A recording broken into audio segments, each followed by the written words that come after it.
Bismillahirrahmanirrahim. Assalamualaikum warahmatullahi wabarakatuh. Alhamdulillahi ala ihsani wa syukru lahu ala taufiqihi wa amtinani. Asyhadu an la ilaha illallah wahdahu la syarika lahu ta'ziman li sya'ni wa asyhadu anna Muhammadan abduhu wa rasuluh da'ila ridwani. Allahumma salli alaihi wa ala alihi wa ashabihi wa ikhwani. Hadirin hadirat yang dirahmati Allah Subhanahu wa taala, kita lanjutkan pembahasan dari kitab Al-Kabair karya Syekh Muhammad bin Abdul Wahhab rahimahullahu taala. Berikutnya babu dzikri su'iz dhanni billahi azza wa jalla. Bab penyebutan tentang berburuk sangka kepada Allah azza wa jalla. Wa qaulullah taala, kemudian Syekh Muhammad bin Abdul Wahhab rahimahullah membawakan hadis-hadis dari dalil-dalil dari ayat-ayat maupun hadis-hadis Nabi sallallahu alaihi wasallam. Di antaranya wa qaulullah taala, dan firman Allah, yadhunnuna billahi ghairal haqqi dhannal jahiliyah. Dan mereka, orang-orang munafik, mereka berprasangka kepada Allah Subhanahu wa taala prasangka yang tidak benar, yaitu dhannal jahiliyah, seperti persangkaannya kaum jahiliyah.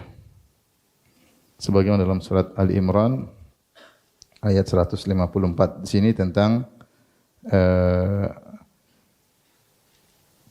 wa qaulullah ta'ala, dan firman Allah Subhanahu wa taala, wa dzalikum dhannukum alladzi dhanantum bi rabbikum ardaakum, dan hal ini karena adalah persangkaan kalian terhadap Rabb kalian, itu persangkaan yang salah. Ardaakum, menjerumuskan kalian dalam neraka jahanam. Itu dalam surat Fussilat ayat 23. Ini terkait dengan persangkaan orang-orang musyrikin. Wa qauluhu ta'ala, dan juga firman Allah Subhanahu wa taala, adh-dhannina billahi dhannas saw alaihim da'iratus saw. Ini dalam surat Al-Fatah. Orang-orang yang berprasangka kepada Allah dengan prasangka buruk, alaihim da'iratus saw, maka mereka akan ditimpa dengan giliran yang buruk. Ini terkait dengan orang-orang musyrikin dan orang-orang munafikin. Jadi sini ada Syekh Abdul Wahhab ingin menjelaskan bahwasanya prasangka buruk kepada Allah sifat orang-orang munafik, sifat orang-orang jahiliyah, dan sifat orang-orang musyrikin. Ruwiya min hadithi Ibnu Umar radhiyallahu anhuma, diriwayatkan dari Ibnu Umar, akbarul kabair, Rasulullah SAW bersabda, di antara dosa besar yang paling besar, su'udzon billah, berburuk sangka kepada Allah. Rawahu Ibnu Maduyah, ya, atau Mardawai, Azahul Ibnu Mardawai. Kemudian wa an Jabir radhiyallahu anhu qala, dari Jabir beliau berkata, sami'tu Rasulullah sallallahu alaihi wasallam yaqul, aku mendengar Rasulullah SAW bersabda, qabla wafatihi bi salas, 3 hari sebelum beliau wafat, Rasulullah SAW bersabda, la yamutanna ahadukum illa wa huwa yuhsinu dhanna billah, janganlah sesekali seorang dari kalian meninggal kecuali dalam kondisi berbaik sangka kepada Allah. Akhrajahu, itu di riwayat Bukhari dan Muslim. Wa zada Ibnu Abi Dunya, dan ada tambahan dalam riwayat Ibnu Abi Dunya, yaitu dalam kitabnya Husnul Dzan Billah, dan juga diriwayatkan dalam Imam Ahmad dalam musnadnya, fa inna qauman ardahum su'udzannihim billah, sungguhnya ada satu kaum membinasakan mereka karena buruk sangka mereka kepada Allah. Faqala tabaraka wa ta'ala, maka Allah berfirman tentang mereka, wa dzalikum dhannukum alladzi dhanantum bi rabbikum, hal ini karena persangkaan buruk kalian kepada Rabb kalian. Ardakum, menyerumuskan kalian dalam neraka, fa asbahtum minal khasirin, maka jadilah kalian termasuk orang-orang yang merugi.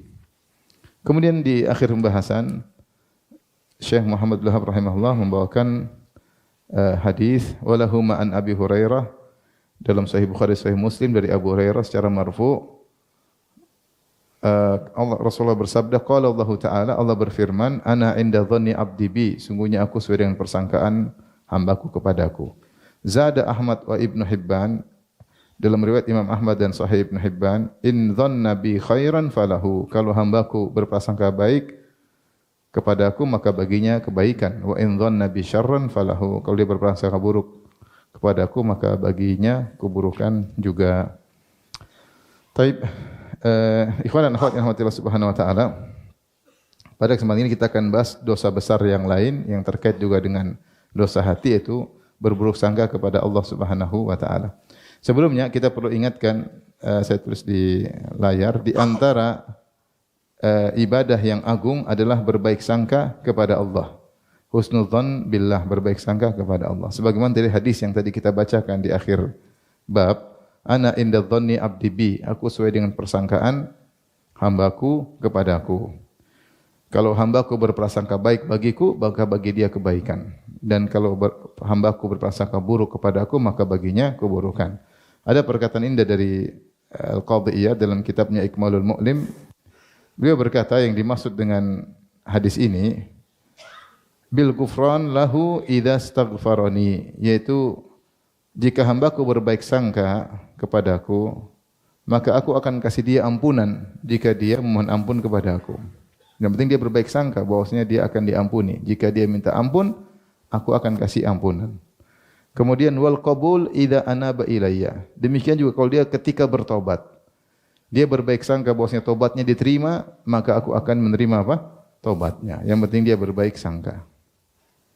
Kemudian wal ijaba idza da'ani. Demikian juga kalau dia berdoa kepada aku dan dia berbaik sangka akan dikabulkan, maka aku akan memberikan kepada dia pengkabulan doanya. Kemudian bil kifayah idza istakfani. Demikian juga kalau ketika dia mohon kecukupan dariku, minta perlindungan dariku, jika dia berbaik sangka maka aku akan berikan perlindungan dan kecukupan baginya. Kemudian kata Al-Qadhi Iyad, la yadhhar minal abdi illa idza ahsana dhannahu billahi wa qawiya yaqinuhu. Namun ini tidak akan terlihat hasilnya pada hamba kecuali jika dia berbaik sangka kepada Allah dan kuat keyakinannya. Maka ini semua menunjukkan bahwasanya di antara ibadah yang agung adalah berbaik sangka, dan ini akan nampak efeknya pada diri sang hamba.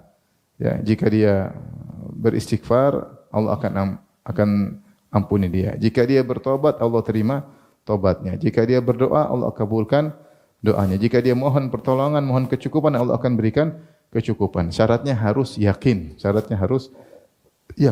Jadi masalah kita belum tentu yakin. Berdoa terkadang ragu-ragu, ya.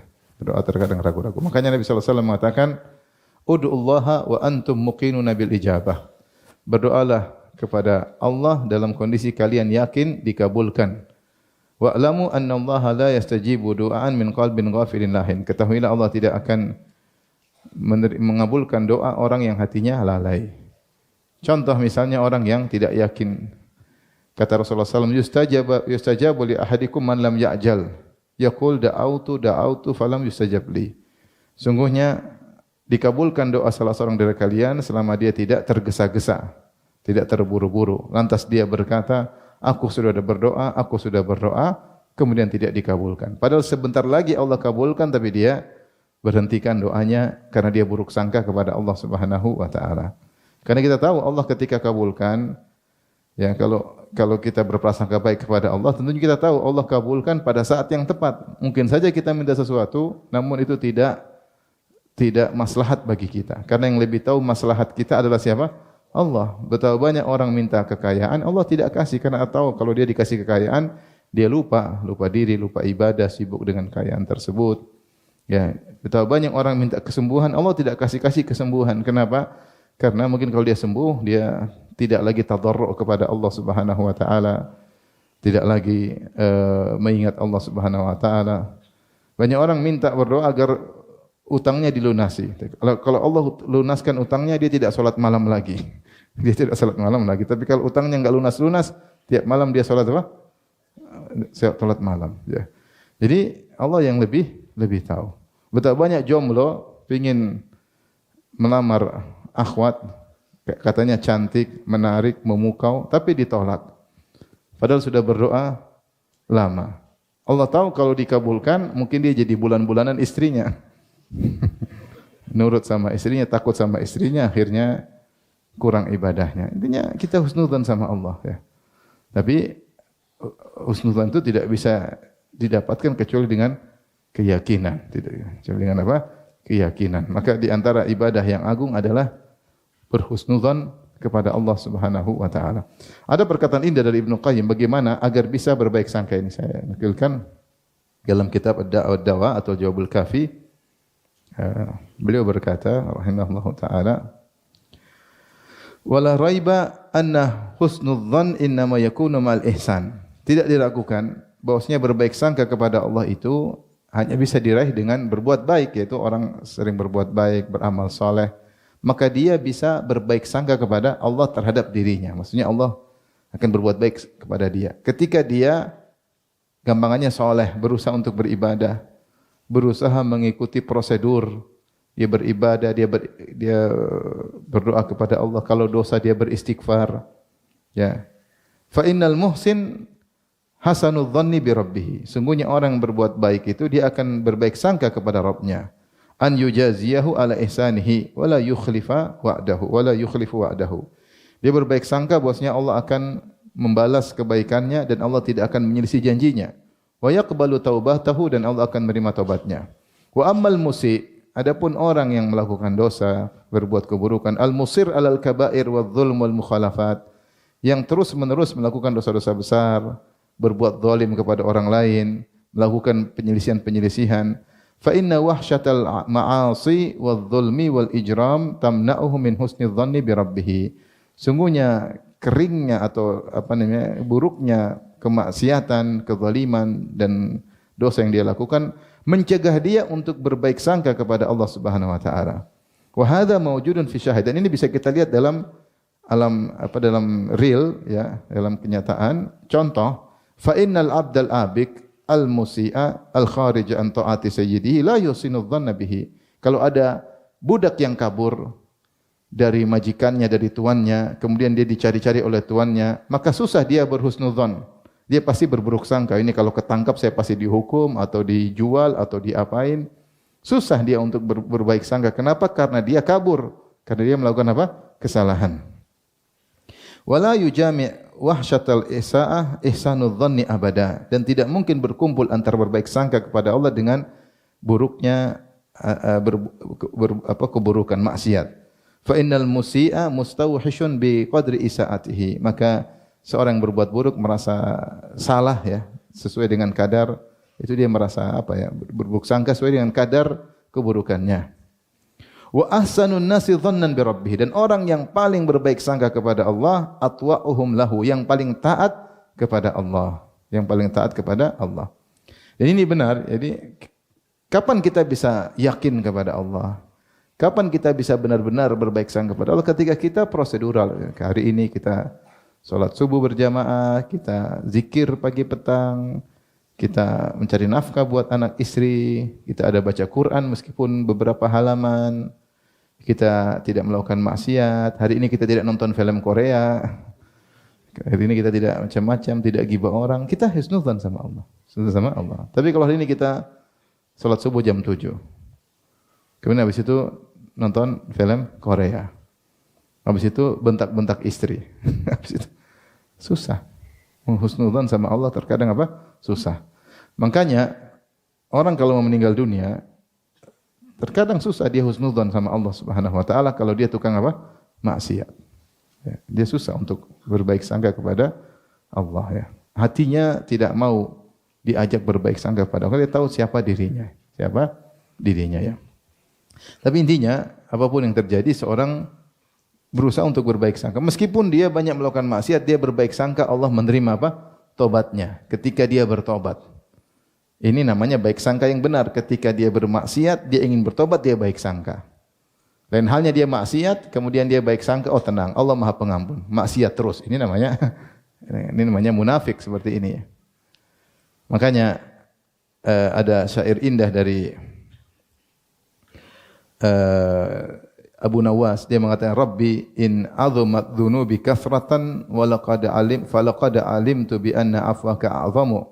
Ya Rabbku, in azumat dzunubi kathratan, jika dosaku sudah sangat banyak, falaqad alimtu bi anna afwaka a'zamu, maka sungguh aku tahu bahwasanya ampunanmu lebih besar daripada dosa-dosaku.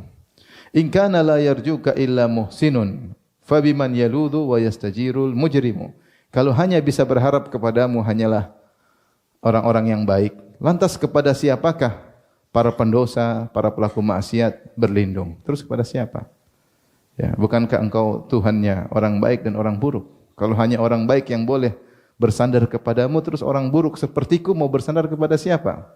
Ad'uka Rabbi kama amarta tadarruan. Sungguhnya aku berdoa kepada Engkau ya Rabbku sebagaimana Engkau perintahkan kepadaku dengan penuh kutundukkan.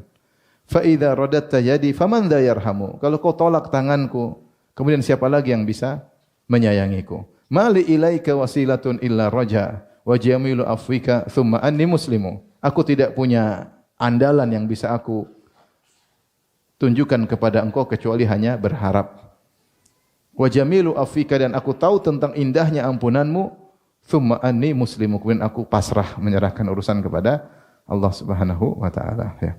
Maka ini contoh, maksudnya bagaimana Abu Nawas ya, dia husnudzan kepada Allah Subhanahu wa taala jika ingin bertobat kepada Allah Subhanahu wa taala. Husnudzan, bukankah Allah mengampuni para penyihir Firaun yang puluhan tahun bekerja sebagai tukang sihir syirik, di akhir hayat bertobat, Allah mereka meninggal kemudian masuk surga. Husnudzan Fir'aun saja yang bejatnya luar biasa, Allah masih kirim Nabi Musa, Nabi Harun untuk mendakwahinya. Padahal dia ngaku sebagai Tuhan. Seandainya Fir'aun tobat, diterima atau tidak? Diterima oleh, padahal penjahat luar biasa. Sejahat-jahat kita tidak sejahat Fir'aun, ya enggak? Ya. Jadi kapan kita husnudzan? Ketika kita berbuat baik. Tapi kalau orang maksiat tetap saja husnudzan, maksiat husnudzan, maka dia jatuh dalam dosa yang sudah kita bahas pada pertemuan sebelumnya. Al-amnu min makrillah, merasa aman dari hukuman Allah Subhanahu wa taala. Maksiat enggak ada apa-apa. Artinya dia terus-terusan dan dia merasa tidak akan dihukum oleh Allah Subhanahu wa taala sehingga terjerumus dalam dosa, merasa aman dari hukuman Allah Subhanahu wa taala. Jadi cara kita agar bisa husnudzan, kita berusaha bertakwa kepada Allah. Bukan berarti kita maksum, enggak ada yang maksum. Siapapun dia, kecuali para nabi. Kita ini berbuat baik kemudian salah.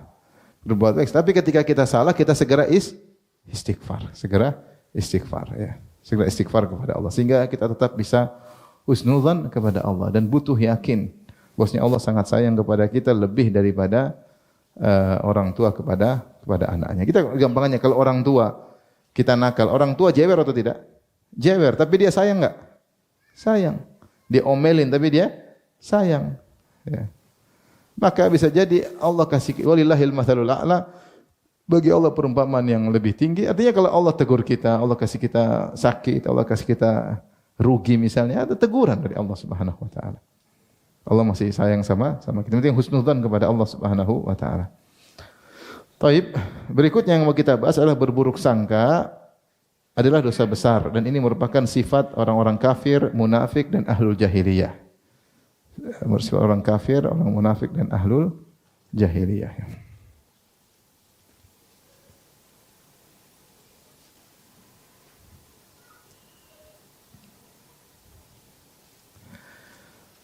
Taib, burung sangka kepada Allah adalah sifat orang-orang kafir, sifat orang munafik ya.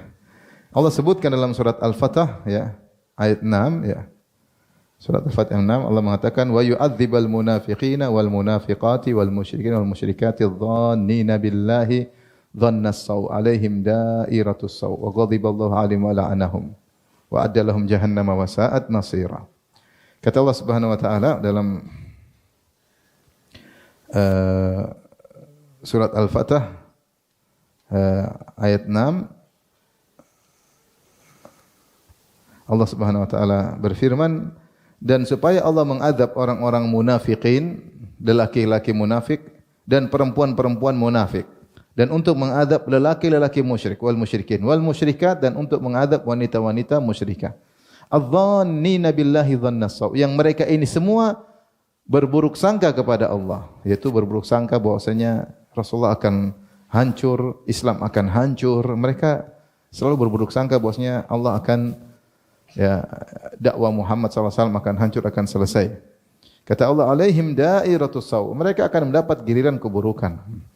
Wa ghadiballahu alaihim wa la'anahum, dan Allah murka kepada mereka, Allah laknat kepada mereka, wa addalahum jahannam, dan Allah siapkan neraka jahannam bagi mereka, wa sa'at masira, dan sungguh neraka adalah seburuk-buruk tempat kembali. Di sini Allah sebutkan bahwasanya yang berburuk sangka, yang berburuk dzannina billahi dhannas saw, itu ada munafikin, munafiqat, dan ada musyrikin, musyrikat. Kemudian dalam surat Al-Imran ayat 154 Allah mengatakan yadhunnuna billahi ghairal haqqi dhannal jahiliyah. Mereka berburuk sangka kepada Allah tanpa kebenaran, dhannal jahiliyah itu persangkaan jahiliyah. Kata para ulama di antaranya Al-Qurtubi ai dhanna ahlil jahiliyah yaitu persangkaan buruk yang dilakukan oleh orang-orang jahiliyah. Sehingga persangkaan buruk kepada Allah itu pada dasarnya adalah sifat orang-orang musyrik yang pertama, yang kedua sifat orang munafik, yang ketiga adalah sifat orang jahiliyah. Adapun contoh buruk sangka orang musyrik atau orang kafir disebutkan oleh Syekh Abdul Wahab rahimahullahu taala dalam surat Fussilat ayat 23 ya. Surat Fussilat ayat 23 ya.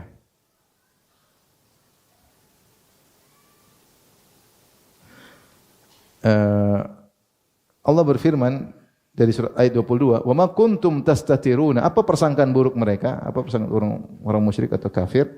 Yaitu mereka menyangka Allah tidak tahu semua amalan mereka. Ada amal mereka yang Allah tidak tahu. Amal perbuatan mereka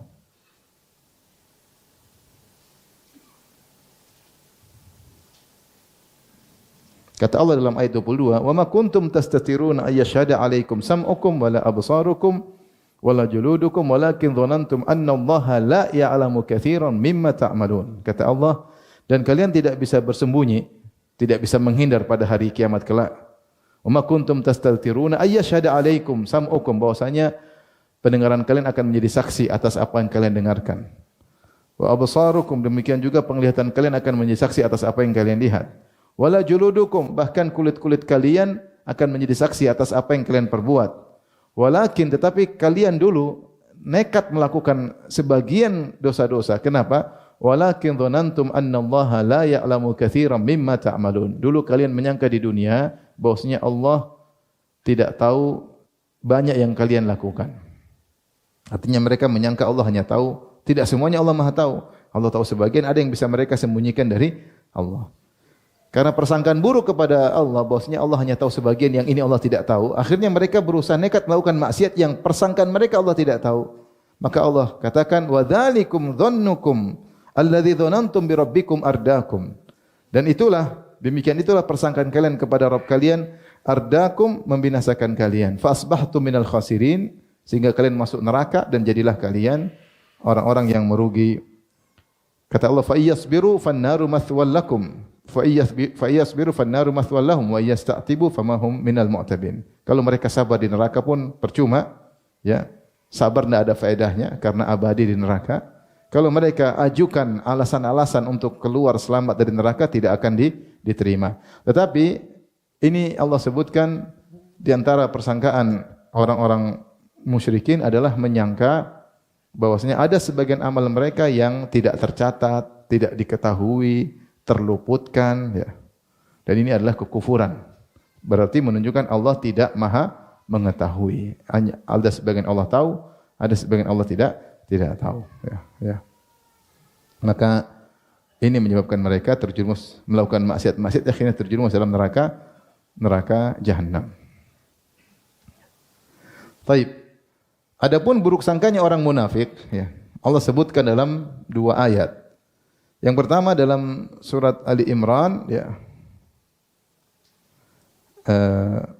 ayat 154, ya. Kata Allah Subhanahu wa taala dalam surat Ali Imran, ini ada dua orang munafik. Yang pertama surat Ali Imran, yang kedua surat Al-Fatah ayat 11-12. Allah berfirman, "Tsumma anzala 'alaikum min ba'dil ghammi amanatan nu'asan yaksha ta'ifatan minkum." Setelah perang, kemudian kaum muslimin terluka, 70 orang meninggal dunia dalam perang Uhud. Ini perang Uhud. Ketika perang apa? Perang Uhud. Ketika itu kaum muslimin jumlahnya 700 lawan 3000. Kemudian sebagian kaum muslimin melanggar, sebagaimana kita tahu dalam kisah peristiwa perang Uhud. Rasulullah pasang 50 pasukan pemanah di Jabal Rumat, yaitu Jabal Ainain. Kemudian ternyata 40 orang turun melanggar perintah Nabi, tinggal 10 dipimpin oleh Abdullah bin Jubair. Akhirnya yang 10 dibunuh oleh Khalid bin Walid. Akhirnya kaum musyrikin masuk dari dua arah menyerang. Dari situ maka banyak yang terbunuh, 70 orang terbunuh, di antaranya Hamzah bin Abdul Muttalib, paman Nabi yang sangat Nabi cintai. Nabi sendiri terluka, dihantam bahunya, kemudian giginya patah, pecah, wajahnya penuh dengan darah, ya. Rasulullah jatuh di sebuah lubang yang disiapkan oleh mereka. Intinya Rasulullah SAW terluka secara fisik ketika itu. Maka tentu kondisi sangat mengerikan. Maka Allah berikan pertolongan. Ya, artinya Allah mengatakan, ya begitulah. Kalau selalu menang, maka tidak ada ujian, tidak ujian. Ya. Tapi kadang-kadang menang, kadang-kadang kalah, dan kadang-kadang menang, kadang-kadang kalah. Ya. Seandainya setiap orang masuk Islam pasti kaya, pasti menang, semua orang masuk Islam. Tapi demikian hidup ini ujian. Kadang kaya, kadang miskin, kadang menang, kadang kalah, kadang di atas, kadang di bawah. Ya. Maka ketika itu Allah turunkan ketenangan kepada kaum mukminin. Kata Allah, "Tsumma anzala 'alaikum min ba'dil ghammi amanatan nu'asa yakhsha ta'ifatan minkum." Maka setelah itu kalian berduka cita, kemudian setelah kalian berduka cita, gham, sedih, Allah turunkan kepada kalian berupa rasa kantuk, ya, yang meliputi sebagian golongan dari kalian, ya. Kalau rasa kantuk itu ada ketenangan. Orang kalau sedih, gelisah, takut, tidak bisa tidur, paham? Tapi di tengah-tengah kesulitan mereka, Allah berikan rasa kantuk kepada mereka sehingga mereka tenang hati mereka. Ini kaum mukminin. Ternyata dalam barisan kaum mukminin ada sekelompok orang munafik. Kata Allah, wa ta'ifatun qad ahammatum anfusuhum, dan sekelompok yang lain lagi dicemaskan oleh diri mereka sendiri. Yadhunnuna billahi ghairal haqqi dhannal jahiliyah. Mereka berprasangka kepada Allah dengan prasangkaan orang-orang jahiliyah, yaitu dhanna ahlil jahiliyah, ya. Mereka berprasangka sebagaimana tafsir Al-Qurtubi dan juga disebutkan oleh Ibnu Qayyim dalam Zadul Ma'ad. Yadhunnuna billahi ghairal haqqi, mereka berprasangka kepada Allah ada prasangkaan buruk seperti prasangkaan orang jahiliyah. Apa prasangkaan mereka? Ya, bahwasanya mereka mendustakan takdir, takdzibun bil qadar. Atau mereka berkata bahwasanya seandainya kami dikasih peran, kami punya keputusan, tentu kita tidak akan kalah. Tentu kita akan begini, tentu akan begini, tentu kita tidak akan celaka. Jadi mereka berkata-kata demikian. Yaquluna hal lana minal amri min syai'. Kenapa kami tidak dikasih keputusan? Qul innal amra kullahu lillah. Katakanlah bahwasanya segala keputusan di tangan Allah. Menang atau musibah semuanya yang tentukan siapa? Allah. Yukhfuna fi anfusihim ma la yabuduna lak. Mereka menyembunyikan dalam diri mereka apa yang tidak mereka tampakkan. Yaquluna law kana lana minal amri syai'un ma qutilna hahuna. Kata mereka, seandainya kami dikasih keputusan, kami diberi peran dalam bermusyawarah, tentu kita tidak akan terbunuh di sini. Itu tidak akan kalah. Qul law kuntum fi buyutikum la barazal ladzina kutiba alaihimul qatl ila madajim. Seandainya kalian, maka kata Allah, bantahlah mereka wahai Muhammad, katakanlah, seandainya kalian di rumah-rumah kalian kalau sudah ditakdirkan mati pasti akan keluar mati. Tidak mungkin menolak takdir Allah Subhanahu wa taala. Jadi Allah ingin menjelaskan apa yang menimpa kaum muslimin ketika perang Uhud semua sudah ditakdirkan. Adapun dzannal jahiliyah, persangkaan orang-orang jahiliyah, mereka mengatakan bahwasanya mungkin seandainya kita dikasih kesempatan, tentu takdir sudah, tentu tidak akan terjadi seperti ini. Seakan-akan semua ini bukan takdir Allah Subhanahu wa taala. Ini di antara dzannal jahiliyah, persangkaan orang-orang jahiliyah. Nah, orang-orang munafik berprasangka buruk sebagaimana prasangkaan orang jahiliyah. Kata Allah, yadhunnuna billahi ghairal haqqi dzannal jahiliyah. Mereka berprasangka buruk kepada Allah, bukan prasangka yang benar sebagaimana persangkaannya orang-orang jahiliyah. Taib yang kedua, dalam surat Al-Fatah ayat 11 sampai 13 ya. Allah berfirman ayat 11 sampai 12, "Sayaqulu lakal mukhallafuna minal a'rabi." Jadi ketika Nabi SAW hendak berangkat ke Hudaybiyah untuk melaksanakan umrah pada tahun 6 Hijriah. Dan Nabi SAW waktu itu ngajak beberapa orang, di antaranya sahabat diajak, dan juga diajak orang-orang Arab Badui sekitar kota Madinah. Ayo ikut, karena khawatir orang Quraisy melakukan hal yang tidak-tidak. Ya. Maka ketika diajak orang-orang Arab Badui, ya, mereka tidak mau ikut. Mereka tidak mau ikut. Ya. Dan mereka tidak mau ikut itu ternyata karena mereka khawatir Muhammad dan sahabatnya pergi tidak bakalan kembali lagi, bakalan habis selesai. Mereka berprasangka demikian. Ketika Rasulullah pulang bersama para sahabat dengan aman, mereka ajukan uzur. Mereka ajukan uzur, kata mereka kami sibuk, kami ini. Padahal mereka tidak ikut itu karena berprasangka buruk. Jadi mereka diajak ikut tidak mau ikut. Kenapa? Mereka berprasangka buruk. Mereka menyangka bahwasanya Rasulullah dan para sahabat akan binasa dalam safar kali ini. Sehingga ngapain kita ikut binasa bersama mereka? Ketika Nabi pulang, mereka cari alasan. Kata Allah, sayaqulu lakal mukhallafuna minal a'rabi syaghalatna amwaluna wa ahluna fastaghfir lana. Orang-orang Badui yang tertinggal tidak ikut ke Hudaybiyah akan mengatakan, syaghalatna amwaluna wa ahluna. Kami ini tidak ikut karena sibuk ngurusin harta dan ngurusin anak-anak. Mohon maaf, fastaghfir lana. Mohonlah ampunan bagi kami wahai Rasulullah. Kata At-Tabari dalam tafsirnya, orang-orang Arab Badui ini maksudnya orang munafik. Orang munafik dari kalangan Badui, ya. Karena orang Badui ada di kalangan orang munafik, ada dari kalangan orang Badui dan ada wa min ahlil Madinah, ya. Wa mimman haulakum minal a'rabi munafiquna wa min ahlil Madinah maradu 'alan nifaq. Kata Allah, ada orang munafik dari kalangan orang Arab Badui dan ada orang munafik yang tinggal di tengah-tengah kota Madinah bersama Nabi sallallahu alaihi wasallam. Maradu 'alan nifaq, mereka ngeyel di atas kemunafikan. Ini cerita tentang orang munafik dari kalangan orang Arab Badui. Ketika Rasulullah dan sahabat pulang ternyata selamat, maka mereka minta maaf. Kata mereka, syaghalatna amwaluna wa ahluna. Sungguhnya kami tidak bisa ikut kemarin itu karena sibuk ngurusin harta, ngurusin anak-anak. Fastaghfirana, kami salah. Mohonkanlah ampunan bagi kami. Kata Allah membantah perkataan mereka. Yaquluna bi alsinatihim ma laisa fi qulubihim. Mereka mengucapkan dengan lisan mereka apa yang bukan dalam dada mereka. Jadi mereka bohong sebenarnya. Sebenarnya mereka tidak ikut karena berprasangka buruk. Makanya setelah itu dalam ayat 12 Allah berfirman, "Bal dzanantum alla yanqalibar rasul wal mu'minuna ila ahlihim abadan wa zuyyina dzalika fi qulubikum wa dzanantum dzannas sau'i wa kuntum qauman bura." Tetapi sebenarnya kalian telah berprasangka bahwasanya Rasul dan orang-orang mukmin tidak akan kembali lagi pada keluarga mereka. Artinya akan binasa dalam perjalanan tersebut. Dan setan telah menghiasi perbuatan kalian dalam hati kalian. Dan kalian telah berprasangka buruk dan kalian menjadi orang-orang yang binasa. Ya. Wa man lam yu'min billahi wa rasulih. Siapa yang tidak beriman kepada Allah dan Rasulnya, fa inna a'tadna lil kafirina sa'ira. Sungguhnya kami siapkan bagi orang kafir neraka yang menyala-nyala. Jadi di sini Allah sebutkan tentang persangkaan orang-orang munafik, ya. Sehingga mereka menyangka kali ini Rasulullah akan selesai, akan binasa, ya. Perang Badar kaum muslimin menang. Perang Uhud apa? Kalah, ya kan? Perang Uhud kalah secara zahir apa? Kalah. Ini para sahabat banyak yang meninggal dunia. Perang Khandaq diserang oleh 10.000 pasukan. Tapi akhirnya dan tidak bisa melawan. Akhirnya Allah kirim angin, kemudian mereka pergi. Itu 5 Hijriah, perang Khandaq. Tahun 6 Hijriah keluar kayaknya selesai. Jadi mereka berprasangka buruk. Kali ini selesai karena Rasulullah dan para sahabat yang berjalan menuju ke kota Mekah.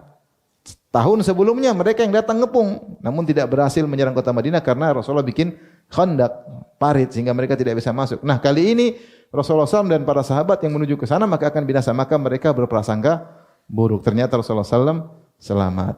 Jadi dari sini kita bisa simpulkan bahwasanya 3 golongan manusia yang berprasangka buruk kepada Allah Subhanahu wa taala. Yang pertama kaum musyrikin, yang kedua orang-orang munafikin, yang ketiga ahlul jahiliyah, orang jahiliyah. Semua adalah persangkaan yang buruk kepada Allah Subhanahu wa taala. Dan Ibnu Qayyim rahimahullahu taala, saya nukil insyaallah dalam kitabnya Zadul Ma'ad, beliau membuat pembahasan menarik terkait dengan faedah dari kisah perang Uhud, ya. Dalam Zadul Ma'ad jilid 3 halaman 205 sampai 212, ya. Jadi beliau menjelaskan, ya, tentang yang dimaksud dengan dhannal jahiliyah. Apa itu dhannul jahiliyah? Persangkaan buruk kepada Allah Subhanahu wa taala, ya.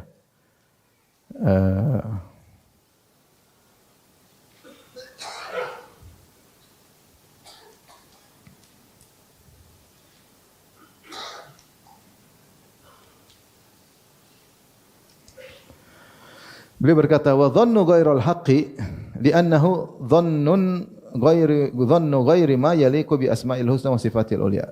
Persangkaan yang tidak benar, persangkaan jahiliyah adalah persangkaan terkait dengan Allah yang tidak sesuai dengan konsekuensi nama-nama Allah yang indah dan sifat-sifatnya yang maha tinggi. Ya. Wa dzatihil mubarra'ati min kulli aibin wa su'in, yang tidak pantas dengan zat Allah yang bersih dari segala keburukan dan aib. Bi khilafi ma yaliqu bi hikmatihi wa hamdihi wa tafarrudi bi rububiyyah uluhiyah. Persangkaan yang tidak sesuai dengan hikmah Allah dan maha terpujinya Allah dan keesaan Allah dalam rububiyah dan ilahiyah. Wa ma yaliqu bi wa'dihi shadiq alladzi la yukhlifuhu wa bi kalimati allati sabaqat li rusulihi. Dan persangkaan yang tidak sesuai dengan janji Allah yang pasti benar dan Allah tidak pernah menyelisih janjinya, dan keputusan Allah yang telah Allah tetapkan bagi para rasulnya. Maksudnya semua persangkaan yang tidak pantas, tidak layak terkait dengan keagungan Allah, sifat-sifatnya, bahwasanya Dia adalah Maha Esa dalam pengaturan alam semesta. Dia yang satu-satunya yang berhak untuk disembah. Tentang sifat hikmah Allah, Dialah Al-Hakim. Ya. Semua persangkaan seperti itu disebut dhannul jahiliyah, persangkaan yang buruk. Setelah itu Ibnu Qayyim menyebutkan contoh-contoh persangkaan buruk terhadap Allah Subhanahu wa taala. Persangkaan buruk terhadap Allah Subhanahu wa taala. Contoh misalnya, beliau sebutkan banyak, beliau sebutkan contoh, saya sebutkan sebagian aja. Misalnya bi annahu subhanahu la yansuru rusulahu wa anna amrahu sayatmahil wa annahu sayuslihul qatar. Misalnya berprasangka bahwasanya Allah tidak akan menolong para rasulnya. Bahwasanya perkara Allah akan selesai, yaitu Rasulullah akan selesai. Dan Allah akan membiarkan Rasulullah akan apa? Binasa. Padahal Rasulullah SAW adalah Rasul yang terakhir. Sebagaimana persangkaan tadi orang-orang munafikin Arab Badui, yang mereka menyangka Rasulullah SAW pergi ketika Hudaybiyah tidak akan selamat, tidak akan baik lagi kepada keluarga mereka. Atau juga prasangka misalnya bahwasanya apa yang menimpa kaum muslimin ketika dalam perang Uhud, di mana Nabi terluka, para sahabat terbunuh, itu tidak sesuai dengan takdir. Tidak ada hikmah di balik itu. Seakan-akan Allah mentakdirkan itu tanpa ada hikmah, asal-asalan atau keluar daripada takdir Allah. Ini berarti mengingkari hikmah. Orang beriman tahu, qul la yusibana illa ma kataballahu lana. Katakanlah tidak menimpa kami musibah apapun kecuali Allah telah apa? Tetapkan. Dan orang beriman yakin apa yang menimpa orang beriman pasti ada hikmah di balik itu. Adapun menyangka ini terjadi begitu saja, ngaco, masa kita kalah? Mereka kafir, kita beriman, masa kita kalah? Tidak ada hikmah, seakan-akan Allah ini menunjukkan buruk sangka kepada Allah Subhanahu wa taala.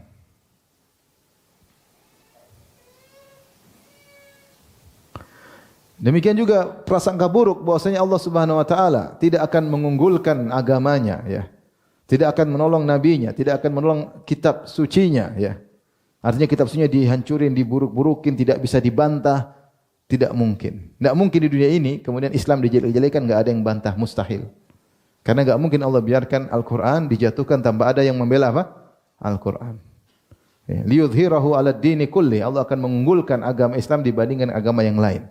Kata para ulama dengan dua, bisa yang jelas dengan hujjah Islam pasti menang. Enggak mungkin Allah bikin agama Islam hujahnya kalah, enggak mungkin, mustahil. Adapun kemenangan secara fisik maka sesuai dengan hikmah Allah Subhanahu wa taala. Terkadang menang, terkadang kalah. Namun di penghujung hari kiamat kelak tentunya kemenangan di tangan Al-Imam Mahdi bersama Nabi Isa alaihissalam, ya. Tapi kalau unggul secara hujjah pasti selalu liyudhhirahu 'alad dini kullih, ya.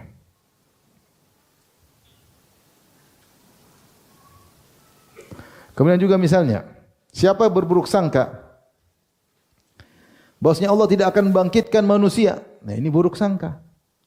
Allah biarkan manusia begitu saja. Kemudian mereka melakukan apa yang mereka kehendaki. Ada yang zalim, ada yang dizalimi, ada yang adil, ada yang zalim, ada yang dibunuh, ada yang membunuh. Kemudian setelah itu selesai di dunia ini tanpa ada hari kebangkitan, hari persidangan. Maka ini suudzon kepada Allah. Tuhan yang seperti ini tidak becus. Masa orang ciptaannya melakukan ini dan itu dan dia diam saja kemudian tidak ada hari perhitungan, mustahil. Itu namanya berburuk sangka kepada Allah sebagaimana buruk sangkanya orang-orang musyrikin kepada Allah yang menyangka tidak ada hari kiamat, tidak ada namanya hari kebangkitan.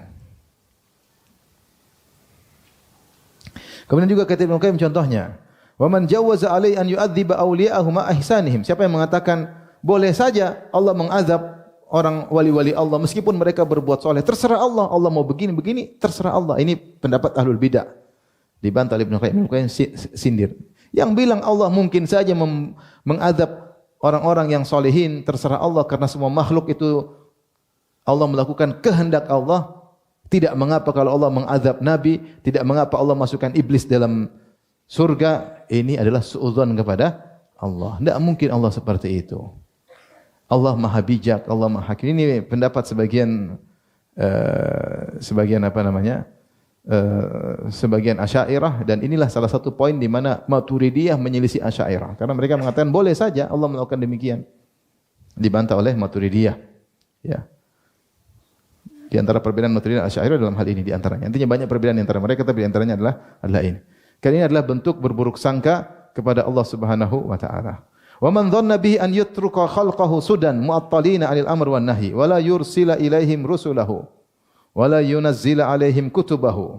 Dan siapa yang menyangka bahwasanya Allah menciptakan manusia, kemudian Allah biarin saja. Allah tidak berikan perintah dan larangan, dan Allah tidak kirim kitab suci untuk membimbing mereka. Allah tidak mengirim rasul untuk membimbing mereka. Maka dibiarkan hamalan kal an'am, dibiarkan begitu saja seperti hewan, maka dia berburuk sangka kepada Allah. Allah menciptakan, maka Allah kirim rasul, Allah turunkan kitab suci untuk membimbing hamba-hambanya yang Allah ciptakan. Di antara juga ya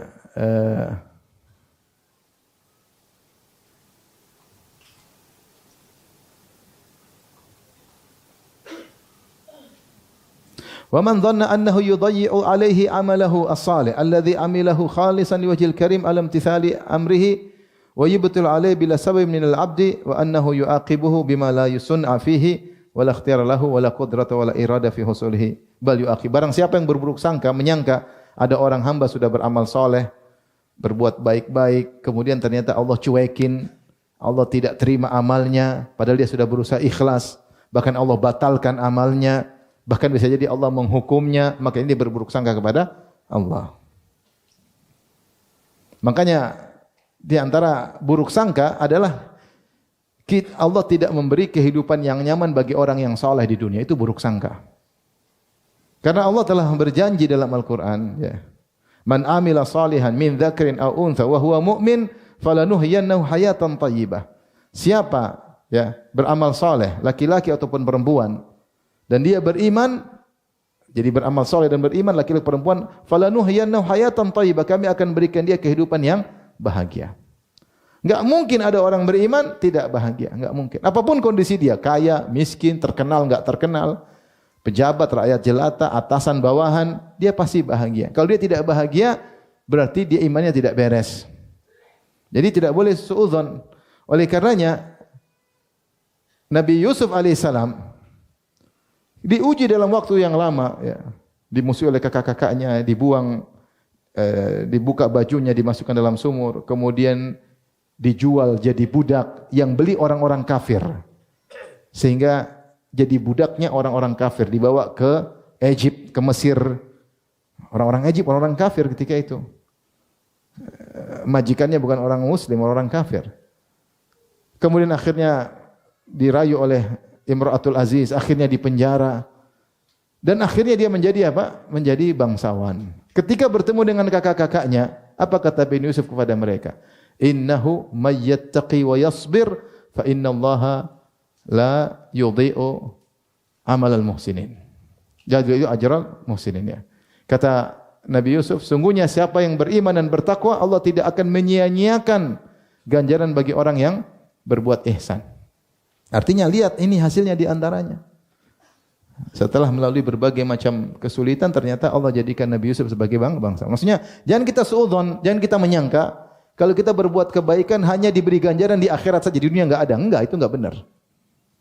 Di dunia juga diberikan, tapi sesuai dengan maslahat kita. Belum tentu uang yang banyak, belum tentu. Tapi kita pasti bahagia jika beriman. Makanya kata Ibnu Taimiyah, barang siapa man lam yadkhul jannata dunya lam yadkhul jannatal akhirah. Siapa yang di dunia tidak bisa masuk surga, yaitu tidak mendapatkan kebahagiaan, dia tidak bakalan bisa masuk surga di akhirat. Karena ciri penghuni surga di akhirat, dia pasti bahagia di di dunia. Apapun kondisi dia. Benar ujian banyak, musibah banyak, tapi ada kebahagiaan yang Allah berikan dalam apa? Hatinya. Maka jangan suudzon kepada Allah. Jangan kata, sudahlah orang Islam pasti mati, pasti enggak juga ya. Enggak juga ya. Maka kita beramal saleh, pasti ada ganjaran di akhirat dan ada kebahagiaan, secercah kebahagiaan sebagai mukaddimah yang Allah berikan di dunia, pasti. Tapi bentuknya tidak harus materi. Tidak harus apa? Materi. Siapa yang menyangka hanya diberikan di akhirat, di dunia tidak, maka dia telah berburuk sangka kepada Allah Subhanahu wa taala.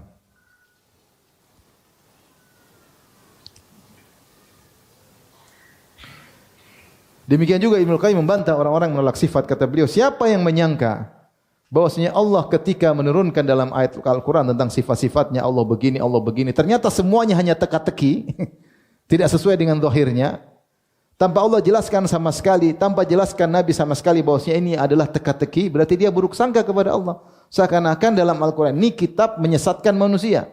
Allah mengatakan malaikat naik ke atas, malaikat turun, Al-Quran turun, amal soleh naik ke atas, Nabi Isa diangkat ke atas. Bahwasanya Allah marah, Allah murka, Allah sayang. Kemudian wajah Allah, kemudian macam-macam sifat dalam Al-Quran. Ternyata semua itu enggak benar. Ternyata semua itu Allah bilang punya tangan, ternyata bukan tangan. Allah bilang punya wajah, ternyata tidak ada wajahnya. Allah bilang Allah di atas, ternyata tidak di atas.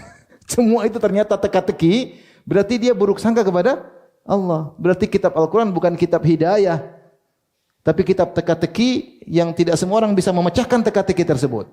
Apakah pantas Al-Quran disebut hudan lil muttaqin, petunjuk, sementara ternyata isinya semua tidak sesuai zahirnya. Faham? Inilah yang dikatakan oleh Ibnu Sina. Ibnu Sina, jadi Mu'attilah, para penolak sifat, mereka hanya mentawil ayat-ayat sifat. Kata mereka dalam Al-Quran disebut Allah punya wajah, Allah punya tangan, kemudian Allah di atas. Ini semua kita takwil, enggak benar. Karena enggak sesuai dengan logika kita. Karena Tuhan harusnya begini. Baik, terus maksudnya begini, kita itu hanya sekedar teka-teki, jangan kita ambil zahirnya, kita takwilkan. Ibnu Sina lebih parah. Dia ambil kaidah, dia bilang demikian juga, kata Ibnu Sina dalam kitabnya Risalah al-Tuhiyah, kata dia demikian juga kalau disebutkan dalam Al-Quran manusia dibangkitkan, kemudian disidang, dihisab, ini semua tidak benar. Tidak ada jasad dibangkitkan, yang ada cuma ruh. Karena kalau jasad dibangkitkan enggak masuk akal, kata dia. Enggak masuk akal, kenapa? Kalau jasad dibangkitkan, jasad yang mana? Kan manusia itu ada masa kecil, masa tua, masa muda. Terus dibangkitkan jasad yang mana nih, katanya? Enggak masuk akal. Terus kalau dibangkitkan, bukankah manusia terkadang dimakan oleh hewan? Yang saya kasih antum syubhat, nanti bahaya.